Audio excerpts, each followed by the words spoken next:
चंद्रव नामक एक भूखा सियार भोजन की तलाश में भटकता हुआ जंगल के निकट स्थित गांव में चला गया।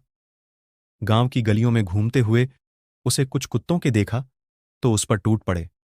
किसी तरह जान बचाकर चंद्रव वहां से भागा और एक मकान में घुस गया। वह मकान एक धोबी का था। मकान के एक कोने में बड़ा सा ड्रम रखा हुआ था। चंद्रव उसमें छुप कर बैठ गया।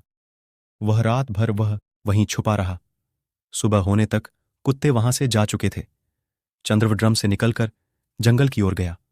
उसे बड़े जोरों की प्यास लगी थी। वह पानी पीने नदी किनारे गया तो पानी में अपनी परछाई देख चौंक गया। उसका रंग नीला हो चुका था। रात में वह जिस ड्रम में छुपकर बैठा था उसमें धोबी ने नील घोला हुआ था।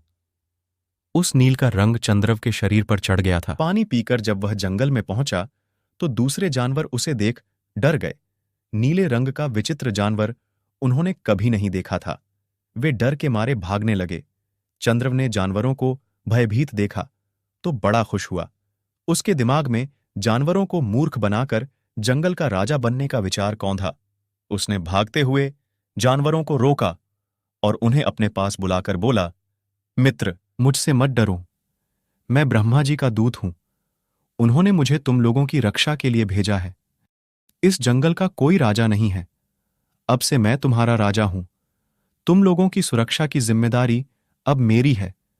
तुम मेरे राज में आनंद से रहो। अब चंद्रव के मजे हो गए। दिन भर वह छोटे जानवरों से अपनी सेवा करवाता। हाथी की सवारी कर जंगल में घूमता। शेरचा, चीते और भेड़िए उसके लिए शिकार कर लाते। वह छककर उसका भक्षण करता और बचा हुआ मांस उन्हें दे देता।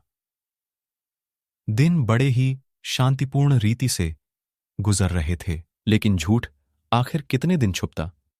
एक न एक दिन असलियत बाहर आनी ही थी। एक सुबह चंद्रव सोकर उठा और अपनी मांद से निकला। अचानक उसे कहीं दूर से सियारों की हुआ की आवाज सुनाई पड़ी। चंद्रव आखिर था तो सियार ही वह भूल गया कि उसने अन्य जानवरों के सामने ब्रह्मा के भेजे दूत होने का नाटक किया है, और वह भी मदमस्त होकर हुआ चिल्लाने लगा। जब दूसरे जानवरों ने उसकी आवाज सुनी तो समझ गए कि वास्तव में वह एक सियार है और उन्हें मूर्ख बनाकर उनका राजा बना बैठा है। सब उसे मारने के लिए उसके पीछे दौड़े। चंद्रव ने भागने का प्रयास किया किंतु शेर चीते के पंजों से बच ना सका और मारा गया।